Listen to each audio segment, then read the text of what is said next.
Hello friend, मैं विनोद कुमार। हम लोग इकट्ठा हुए हैं बिहार सचिवालय के रणनीति को समझने के लिए। आप सबको पता है कि बिहार सचिवालय की वैकेंसी आ चुकी है और इसके फॉर्म भी भरे जा रहे हैं। इसलिए हम लोग इसके सिलेबस को, इसके एग्जामिनेशन पैटर्न को समझने की कोशिश करेंगे, क्योंकि जब तक आप किसी एग्ज़ाम के एग्जामिनेशन पैटर्न को या उसके सिलेबस को नहीं समझते हैं तब तक आपकी तैयारी अच्छी नहीं हो सकती है। और आपको पता है कि यह तीसरी बिहार एसएससी सीजीएल की वैकेंसी है, जिसमें काफ़ी संख्या में ये वैकेंसी आई है। इसमें टोटल पोस्ट 2187 पोस्ट हैं, जिसके लिए बिहार एसएससी ने यह वैकेंसी निकाली है, जो बिहार सचिवालय के सहायक के भी पोस्ट हैं और बहुत सारे पोस्ट हैं। इनको हम लोग क्रमिक रूप से बात करेंगे, डिस्कस करेंगे और इसके साथ ही इसके सिलेबस की चर्चा करेंगे। सिलेबस के साथ साथ एग्ज़ाम पैटर्न की चर्चा करेंगे और इसके एलिजिबिलिटी की चर्चा करेंगे, क्योंकि किसी भी एग्ज़ाम का सिलेबस जब तक आप नहीं समझेंगे तब तक आपकी तैयारी अच्छी नहीं हो सकती है। और यहाँ पर देखा जाए कि यहाँ पर 50-50 रेशियो है। 50% आपको मैथ्स और रीजनिंग पूछे जाएंगे, 50% जीके जीएस पूछे जाएंगे। और आपको पता है कि जीके जीएस का सिलेबस बहुत बड़ा है, बहुत वास्ट है, लेकिन उसमें क्या पढ़ना है, क्या छोड़ना है, यह समझना बहुत ज़रूरी है। जब तक आप इन बातों को नहीं समझेंगे तब तक आपकी तैयारी अच्छी नहीं हो सकती है। और यहाँ पर स्ट्रेटजी बहुत अच्छी होनी चाहिए, अर्थात अगर इस एग्ज़ाम को पास करना चाह रहे हैं, इस एग्ज़ाम में क्वालिफाई होना चाह रहे हैं आप, तो आपकी स्ट्रेटजी, आपकी रणनीति बहुत अच्छी होनी चाहिए। और इस रणनीति का निर्धारण एक अच्छे सिलेबस की समझ से ही विकसित हो सकती है। जब तक सिलेबस को अच्छे ढंग से आप नहीं समझेंगे, प्रीवियस ईयर के पैटर्न को नहीं समझेंगे, प्रीवियस ईयर के क्वेश्चन के पैटर्न को नहीं देखेंगे, नहीं समझेंगे, तब तक रणनीति आपकी अच्छी नहीं हो सकती है। इसी पे हम लोग बात करेंगे। आइए देखते हैं कि इसका सिलेबस क्या हो सकता है। एग्ज़ाम का जो बीपीएससी सचिवालय सहायक की वैकेंसी आई है, यह इसका सिलेबस क्या हो सकता है, तो हम लोग देखेंगे। यहाँ पर ये देखने के प्रयास करेंगे कि पोस्ट और इसमें कौन कौन पोस्ट हैं और किस पोस्ट के कितने सीट हैं। ठीक है, तो आप देखेंगे यहाँ सचिवालय सहायक का ये पोस्ट है। इसमें 1360 पोस्ट हैं। इसके समान प्रशासन विभाग के द्वारा ऑर्गेनाइज होते हैं। और यह सचिवालय सहायक की वैकेंसी जो है 1360 पोस्ट के लिए है। बहुत अच्छा पोस्ट है। और यह कहा जाए सचिवालय सहायक की जो पोस्ट होता है, यह आपको सचिवालय में अलग अलग डिपार्टमेंट में ऑफिशियल पोस्ट होगा और बहुत अच्छा पोस्ट माना जाता है। यह बनिस्पत बॉयज़ के बनिस्पत गर्ल्स की अगर बात की जाए, यानी महिलाओं के लिए तो बहुत अच्छा पोस्ट है। उनकी डिप्यूटेशन कहीं ना कहीं वो प्रशासनिक विभाग में ही होगा और ये ऑफिशियल जॉब होगा। इसलिए इस पोस्ट की खासियत बहुत अच्छी है। इसके सैलरी भी अच्छे हैं और इसमें आपको बहुत सारी अपॉर्चुनिटी मिलती है, बहुत सारी व्यवस्थाएं प्रोवाइड की जाती है सचिवालय सहायक में, जिसकी वैकेंसी आप देखेंगे 1360 है। बहुत अच्छा पोस्ट है, इसलिए इसकी तैयारी अच्छे होनी चाहिए। फिर आप देखेंगे कि यहाँ योजना सहायक की वैकेंसी है। योजना सहायक पोस्ट की वैकेंसी है। इसमें 125 सीटों के लिए योजना सहायक की वैकेंसी निकाली गई है, जो योजना एवं विकास विभाग के द्वारा ऑर्गेनाइज होती है। यह भी ऑफिशियल जॉब है, ये भी अच्छे पोस्ट है। अर्थात देखा जाए इसमें जितने पोस्ट हैं, ये सारे पोस्ट अच्छे हैं, बहुत अच्छे पोस्ट हैं। इसमें बहुत सारी फैसिलिटीज़ भी दी जाती है, सैलरी वाइज भी देखा जाए तो अच्छी है। स्टार्टिंग में कहा जाता है कि इसकी सैलरी लगभग 45-50 हज़ार से स्टार्ट होती है और 7 पे स्केल है। इसमें आप देखेंगे तीसरा जो है पोस्ट, ये मलेरिया निरीक्षण का है, यानी स्वास्थ्य विभाग के द्वारा ऑर्गेनाइज होता है मलेरिया निरीक्षण। इसमें 74 पोस्ट है। फिर उसके बाद देखेंगे डाटा एंट्री ऑपरेटर, यानी वित्त विभाग के द्वारा डाटा एंट्री ऑपरेटर की पोस्ट भी यहाँ पे है, 2 पोस्ट इसके लिए हैं। अंकेक्षक यानी कर्जालय निबंधक के लिए यानी 256 पोस्ट इसके हैं। फिर ये अंकेक्षक निदेशालय, यहाँ भी 370 पोस्ट है। अर्थात देखा जाए यह पोस्टों का, सीटों का बंटवारा किया गया है, अलग अलग पोस्ट के लिए अलग अलग सीट निर्धारित किए गए हैं, जिसमें सबसे ज़्यादा आपको पता है कि सचिवालय सहायक के लिए पोस्ट है 1360। और यह बहुत बढ़िया अपॉर्चुनिटी है, बहुत अच्छा अपॉर्चुनिटी है कि आप इस पर सिलेक्शन ले करके अपना सपना पूरा कर सकते हैं। ठीक है, चलिए ये तो रहा पोस्ट और सीटों का बंटवारा, किस पोस्ट के लिए कितने सीटें निर्धारित की गई हैं, इसको हम लोग देख रहे हैं। आइए अब देखें कि इसका एग्जामिनेशन पैटर्न जो है यह किस तरह है, किस तरह का एग्जामिनेशन पैटर्न होगा। आप देखेंगे बिहारी कर्मचारी चयन आयोग के द्वारा यह एग्ज़ाम ऑर्गेनाइज होगा, जिसमें प्रारंभिक परीक्षा और मेंस परीक्षाएं होंगी। कहा जा रहा है कि अगर इसमें 40,000 से ज़्यादा वैकेंसी फॉर्म अप्लाई हो गए तो मेंस परीक्षाएं ली जाएगी, लेकिन मान के चलिए ये दोनों परीक्षाएं होंगी, क्योंकि बिहार में कैंडिडेट की संख्या ज़्यादा है। तो हम लोग प्रारंभिक परीक्षा की बात करेंगे, यानी पीटी एग्जामिनेशन की बात करेंगे। इसमें समान ज्ञान से संबंधित प्रश्न होते हैं, समान ज्ञान से संबंधित प्रश्न होंगे, 150 प्रश्न पूछे जाएंगे और टाइम होगा, परीक्षा का टाइम अवधि होगी इसमें, यानी इसका ड्यूरेशन की बात की जाए तो 2 घंटा 15 मिनट इसमें समय, इसका ड्यूरेशन होगा और प्रश्नों की संख्या होगी 150। ठीक है, आप देखेंगे समान अध्ययन से 75 प्रश्न पूछे जाएंगे, समान अध्ययन से 75 प्रश्न पूछे जाएंगे, जिसमें आपको समान अध्ययन और समान विज्ञान दोनों इंक्लूड होंगे। उसके बाद समान गणित और रीजनिंग एबिलिटी से यहाँ से प्रश्न पूछे जाएंगे, इनकी संख्या भी 75 होगी। और आपको पता है कि एक प्रश्न के लिए 4 अंक दिए जाएंगे आपको, एक प्रश्न होगा ये 4 नंबर का होगा और प्रत्येक गलत प्रश्न पर 1 नंबर काटा जाएगा, यानी नेगेटिव मार्किंग इसमें है, ध्यान रखेंगे। एक सही प्रश्न के लिए 4 अंक और एक प्रश्न अगर गलत होता है तो आपके 1 अंक कट जाएंगे, ये ध्यान रखेंगे।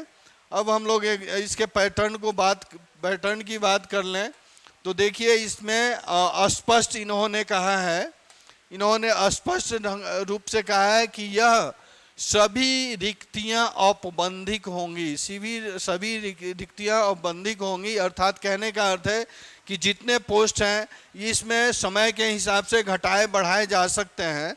अर्थात ये घटने का चांस तो नहीं है, आप मान के चलें ये घटेगा नहीं, लेकिन बढ़ने की संभावना है। समय पर पोस्ट बढ़ सकते हैं, यानी ये घट बढ़ सकते हैं, यानी पोस्ट बढ़ने की संभावना है। आप देखेंगे प्रारंभिक परीक्षा के पूर्व सामान्य प्रशासन विभाग के माध्यम से जिन आधिकारिक विभागों द्वारा संशोधित रिक्तियां अथवा नए पदों हेतु रिक्तियां मांगी गई है, उनके लिए शैक्षणिक योग्यता की बात की जाए तो यह योग्यता स्नातक होगी, स्नातक स्तरीय योग्यता होगी।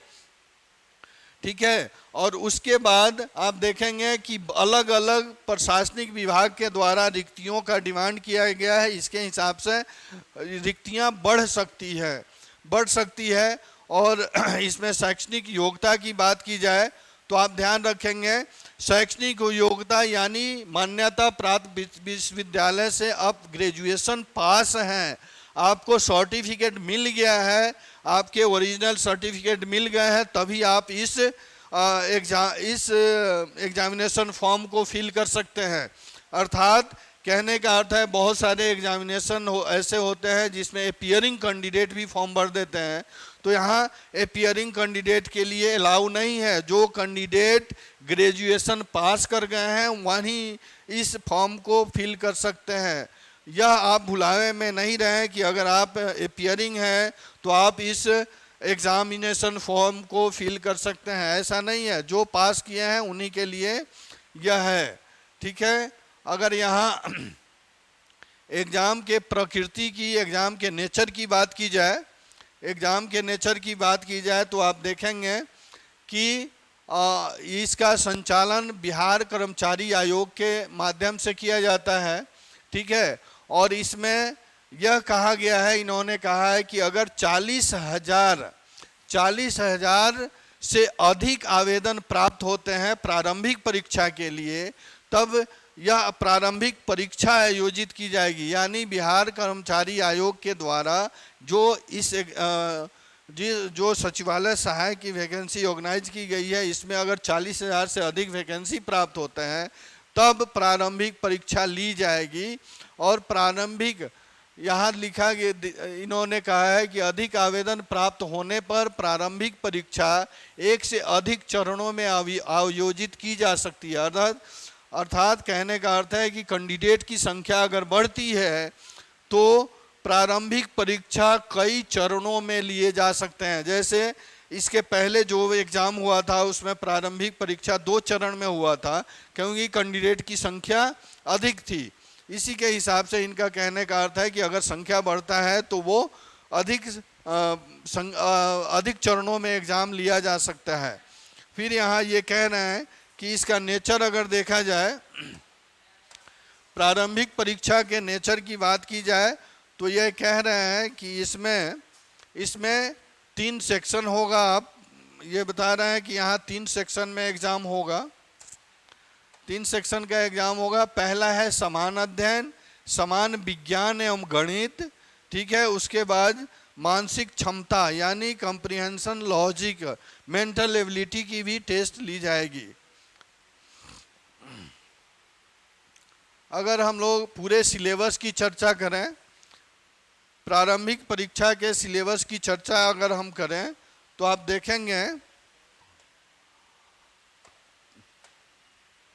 देखेंगे समान अध्ययन में प्रश्न के जो उद्देश्य होते हैं, यानी प्रश्नों का उद्देश्य अभ्यर्थी के आसपास के वातावरण की सामान्य जानकारी तथा समाज में उनके अनुप्रयोग के संबंध में उसकी योग्यता की जांच करनी होती है।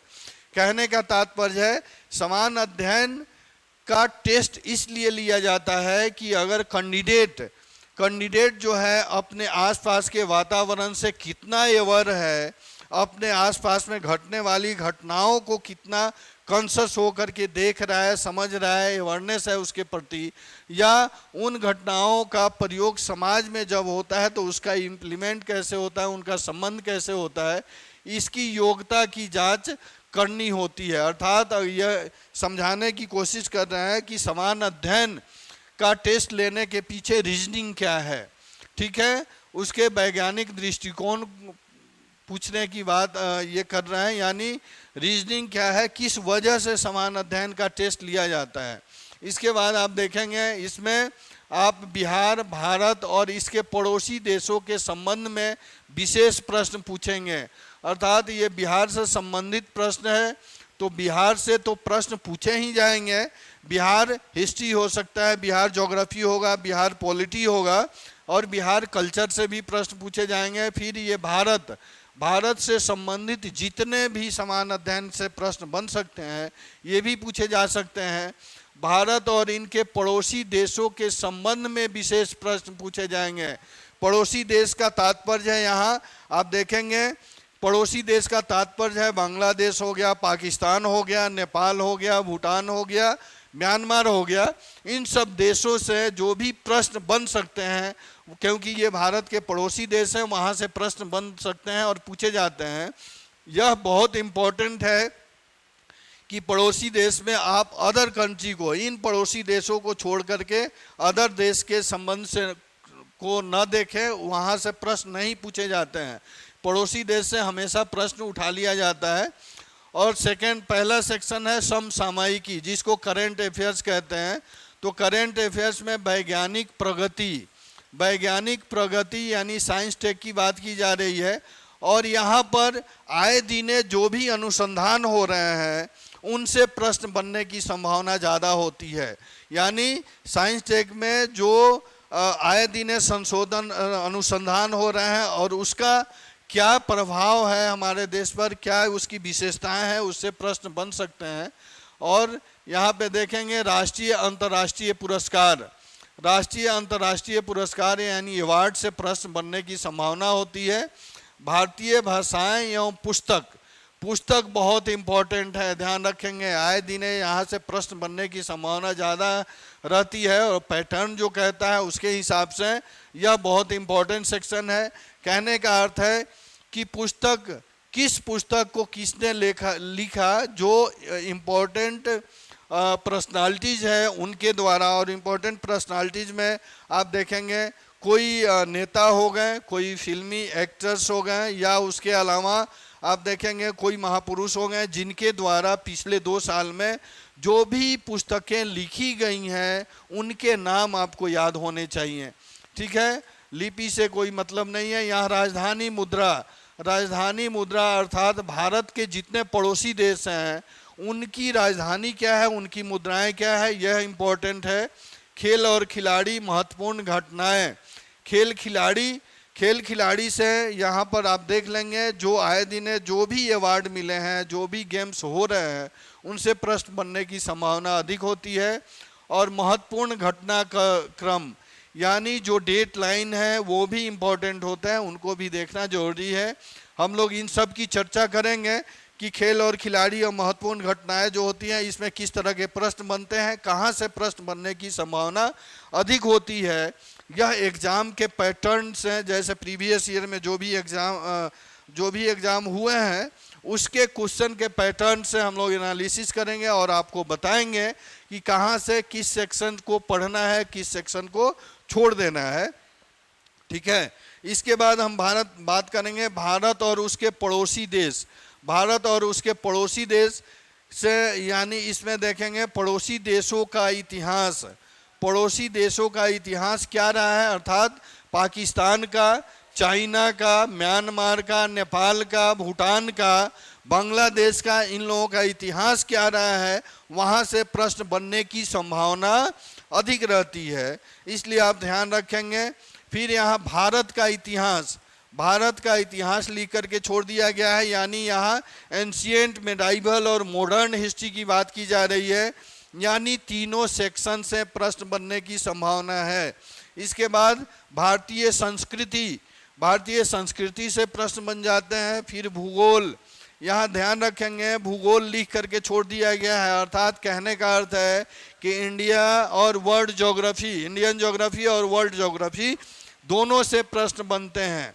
ठीक है, आर्थिक परिदृश्य में आप ध्यान रखेंगे, आर्थिक परिदृश्य में अगर आप सिर्फ प्लानिंग को देख लें, प्लान को, योजनाओं को देख लें तो आपका काम चल जाएगा। नेक्स्ट सेक्शन है भारत स्वतंत्रता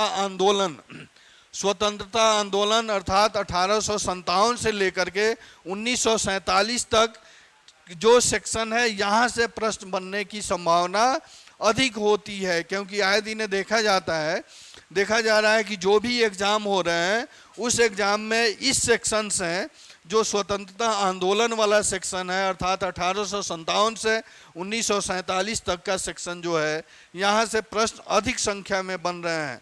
फिर आप देखेंगे भारतीय कृषि प्राकृतिक संसाधन, यानी भारतीय कृषि की बात की जाए तो यहाँ कृषि में सबसे उपजाऊ, इसमें आपको मिट्टी भी आ जाएगा, कृषि के लिए कौन सी मिट्टी अच्छी है और किस क्षेत्र में कितनी वर्षा होती है, कौन से प्रमुख फसल है और प्रमुख फसल किस किस क्षेत्रों में होते हैं, इन सबको देखना होगा। यहाँ पे प्राकृतिक संसाधन की प्रमुख विशेषताएं यह सेक्शन ज्योग्राफी का ही पार्ट है। आप ज्योग्राफी को पढ़ेंगे, इंडियन ज्योग्राफी को, तो यहाँ से कवर हो जाएगा। उसके बाद भारत का संविधान, देखिएगा भारत का संविधान इम्पोर्टेंट सेक्शन है। भारत का संविधान एवं राज्य व्यवस्था अगर ओवरऑल कहा जाए तो यहाँ इंडियन कॉन्स्टिट्यूशन और पॉलिटी की बात हो रही है। इसमें आर्टिकल से भी प्रश्न पूछा जा सकता है और राज्य व्यवस्था की संरचना क्या है, उसके ढांचे क्या है, वहाँ से प्रश्न बनेंगे। और यहाँ पे देखिएगा देश की राजनीतिक प्रणाली, हालांकि यह भी पॉलिटी का प्रश्न है, फिर भी इन्होंने अलग से इसको दे रखा है, अर्थात यह इम्पोर्टेंट सेक्शन है। देश की राजनीतिक प्रणाली क्या है, यानी कितनी कितनी राजनीतिक पार्टियां हैं, कौन सी राष्ट्रीय पार्टी हैं, कौन सी क्षेत्रीय पार्टी हैं, वहाँ से प्रश्न बनने की संभावना अधिक हो जाती है।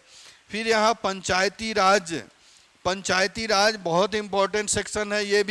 यह भी अलग से इन्होंने दे रखा है, अर्थात इसके कितने अंग हैं और कौन कौन से अंग में क्या क्या इसकी कार्य प्रणाली है, वहाँ से प्रश्न बनता है। फिर यहाँ सामुदायिक विकास है, पंचवर्षीय योजना बहुत इम्पोर्टेंट सेक्शन है। अगर इकोनॉमिक्स है, पंचवर्षीय योजनाएं, अर्थात अभी तक 12 पंचवर्षीय योजनाएं जो पूछी गई हैं, उनके डेटा को कौन सी योजना किस मॉडल पे आधारित है और कौन सी योजना में क्या क्या उद्देश्य रखे गए थे, क्या लक्ष्य था उनका, यह बहुत इम्पोर्टेंट है, इसको ध्यान में रखना है। इसके अलावा राष्ट्रीय आंदोलन में बिहार का योगदान ध्यान रखेंगे, क्योंकि बिहार के परिप्रेक्ष्य में यहाँ बिहार में राष्ट्रीय योगदान क्या रहा है, राष्ट्रीय आंदोलन में बिहार का योगदान। आप यहाँ स्वतंत्रता आंदोलन तो पढ़ ही रहे हैं, 1857 से 1947 तक के घटनाक्रम को, जो राष्ट्रीय आंदोलन में भारत की भूमिका, भारत के संदर्भ में, उसके बाद राष्ट्रीय आंदोलन में बिहार की भूमिका क्या रही है, बिहार का योगदान क्या रहा है, और बिहार में कौन कौन से आंदोलन हुए हैं, किन किन लोगों ने पार्टिसिपेट किया है, बहुत इम्पोर्टेंट है। और उस पीरियड में कौन कौन सी सभाएं हुई हैं, ये भी इम्पोर्टेंट है। उसको डेट वाइज यहाँ से प्रश्न पूछे जा सकते हैं, इसलिए आप ध्यान रखेंगे, इसको कंप्लीट करेंगे। फिर हम लोग आगे देखते हैं कि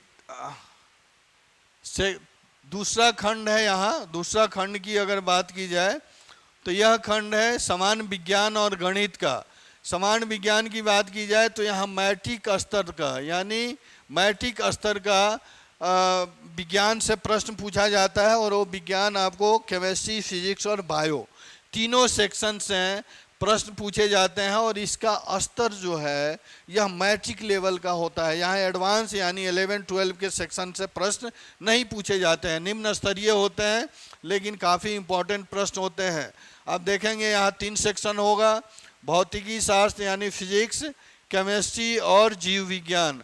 ठीक है, जीव विज्ञान के साथ साथ देखेंगे यहाँ भूगोल की इन्होंने चर्चा किया है, यानी समान विज्ञान वाला जो सेक्शन है, केमिस्ट्री, फिजिक्स और बायोलॉजी के साथ साथ ये भूगोल भी यानी ज्योग्राफी की भी चर्चा कर रहा है। अर्थात यहाँ पर ज्योग्राफी वाले सेक्शंस हैं, यहाँ पर्यावरण ध्यान रखेंगे, पर्यावरण से प्रश्न पूछा जाएगा, इन्वायरमेंट से प्रश्न पूछा जाएगा, और यहाँ इकोलॉजी से प्रश्न बन सकते हैं। ठीक है, भूगोल लिखने का तात्पर्य है विज्ञान वाले सेक्शन में, यानी इन्वायरमेंट पर्यावरण से प्रश्न पूछे जा सकते हैं और इकोलॉजी से प्रश्न पूछे जा सकते हैं, बहुत इंपॉर्टेंट सेक्शन है। इसके बाद देखेंगे गणित की बात की जाए तो गणित में संख्या पद्धति पर आधारित प्रश्न पूछे जाते हैं, नहीं पूर्ण संख्याओं का अविकलन, दशमलव, भिन्न संख्याओं के बीच परस्पर संबंध, मूलभूत अंकीय गणितीय प्रक्रिया, प्रतिशत, अनुपात, समानुपात, औसत, ब्याज, लाभ एवं हानि। अर्थात कहने का तात्पर्य है कि गणित से बहुत सिंपल प्रश्न यानी अरिथमेटिक के सिंपल प्रश्न पूछे जाते हैं। यहाँ पर एडवांस प्रश्न का कोई सेक्शन नहीं है, ध्यान रखेंगे, इन्होंने क्लियर कर दिया है, ये क्लियर किए हुए हैं कि यहाँ पर देखेंगे अगर आपको सिंपल मैथ्स आता है, साधारण मैथ्स आता है, तो आप यहाँ से प्रश्न कर जाएंगे, यानी यहाँ पर एडवांस का कोई सेक्शन नहीं है। ठीक है, इसलिए आप गणित से डरे नहीं, अगर जिसको गणित अच्छे से नहीं आता है वो भी पास कर सकते हैं, थोड़े बहुत मेहनत करें। सिंपल गणित अगर सिंपल मैथमेटिक कैलकुलेशन अगर आ जाता है प्लस माइनस का, तो वो इस सेक्शन में अच्छा कर सकते हैं। ठीक है, उसके बाद मानसिक योग्यता की बात की जाए यानी रीजनिंग की बात की जाए तो रीजनिंग में शाब्दिक एवं गैर शाब्दिक दोनों प्रकार के प्रश्न पूछे जाते हैं।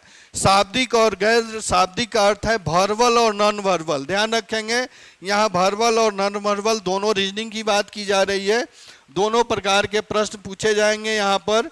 और यहाँ पर ये सेक्शन यानी टॉपिक डिसाइड कर दिया है इन्होंने, इसको आप देख लेंगे, ठीक है। यानी कहने का अर्थ है कि यह मैथमेटिकल रीजनिंग टाइप का भी प्रश्न यहाँ पूछा जा सकता है। वर्बल और नॉन वर्बल बहुत सिंपल रीजनिंग होते हैं, ठीक है। आपका कॉन्सेप्ट क्लियर है, आपने प्रैक्टिस अच्छे से किया है, तो आप इन प्रश्नों को कर पाएंगे, अच्छे से कर लेंगे, ठीक है। इसलिए आपको डरने की आवश्यकता नहीं है। अर्थात अगर आप प्रश्न को अच्छे से समझे हैं, पिछले प्रीवियस ईयर के प्रश्नों को आपने देखा है, तब आपकी तैयारी अच्छी हो सकती है इस रणनीति के माध्यम से। अर्थात मैथ्स और रीजनिंग के सेक्शन आने से आप डरे नहीं। बहुत बच्चे हैं जिनको मैथ्स नहीं आता है तो कहेंगे कि अरे मैथ्स है, रीजनिंग है, तो उससे डरने की आवश्यकता नहीं है। अगर सिंपल मैथ्स आता है, प्रैक्टिस करते हैं, रीजनिंग का प्रैक्टिस करते हैं, जीएस की रणनीति सही है, स्ट्रेटजी सही है, तो आप उसमें पास कर सकते हैं और अच्छा अंक ला सकते हैं, ठीक है।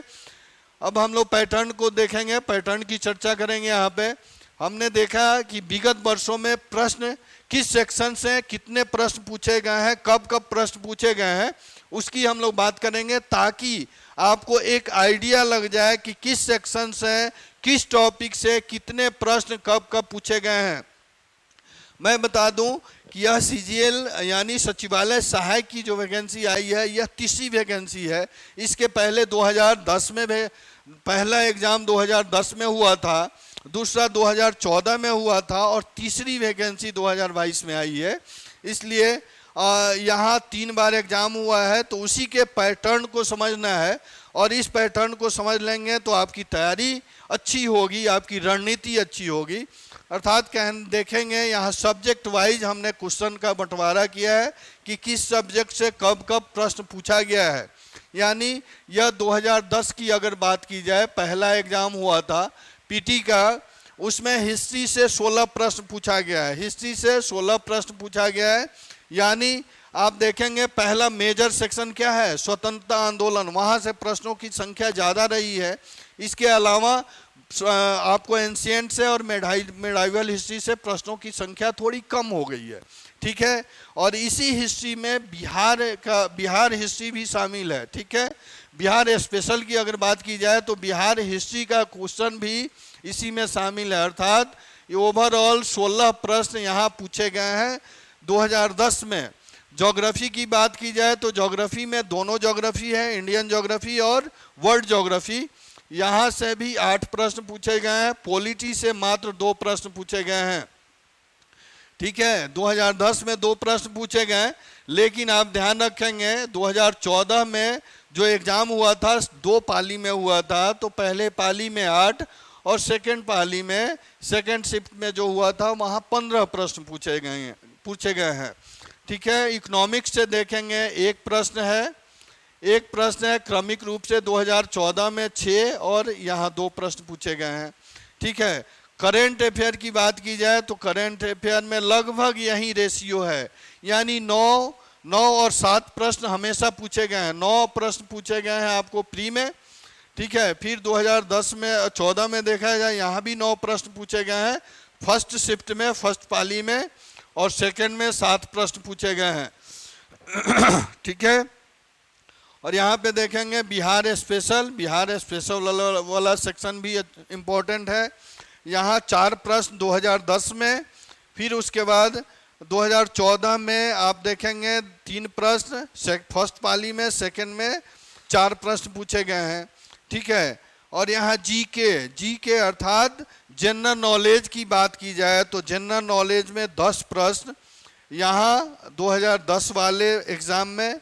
फिर आप देखेंगे 2014 के एग्ज़ाम में फर्स्ट पाली में 11 और सेकेंड पाली में भी 11। अर्थात कहने का अर्थ है कि ओवरऑल जीके से प्रश्न 10 और 11 ही रहे हैं, यही रेशियो रहा है, ठीक है। उसके बाद साइंस से देखेंगे, साइंस से 2010 वाले एग्ज़ाम में 25 प्रश्न पूछा गया है, ठीक है।